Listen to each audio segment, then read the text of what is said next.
السلام عليكم ورحمة الله وبركاته، حبايبنا وأعزائنا المشتركين معنا في قناة الدكتور. النهاردة إن شاء الله حبيت أحكي لكم قصة قصيرة حزينة لمريض ضغط.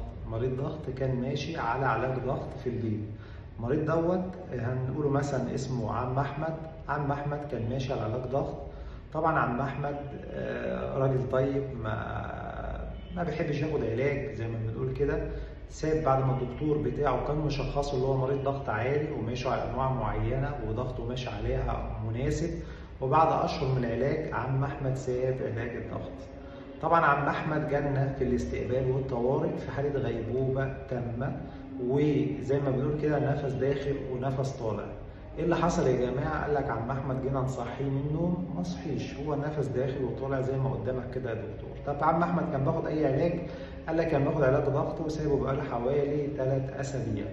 عم احمد راجل 70 سنه سايب علاج الضغط بقاله 3 اسابيع، داخل في غيبوبه، مفيش استجابه خالص. طبعا اول حاجه نعملها عملنا له تحليل سكر وطلع كويس، بعد نعمل اشعه مقطعيه على المخ.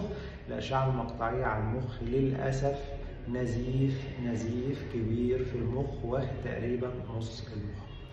عملنا عرض عناية، دكتور العناية نزل بص عليه، وطبعا الحالة متشخصة نزيف في المخ.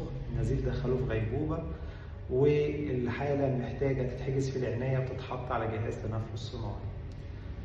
رحنا تاني يوم نسأل على عم أحمد، للأسف الحالة سيئة، مفيش استجابة للعلاج، ودكتور المخ والأعصاب بص عليه وطمن الأهل وقال لهم يعني النزيف كبير والعم أحمد بين أيادي ربنا.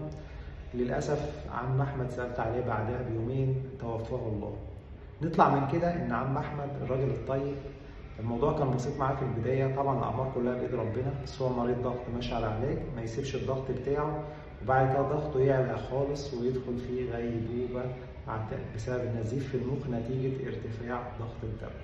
أشوفكم دايما على خير، والبقاء والدوام لله لعم أحمد، وربنا يشفي كل مريض.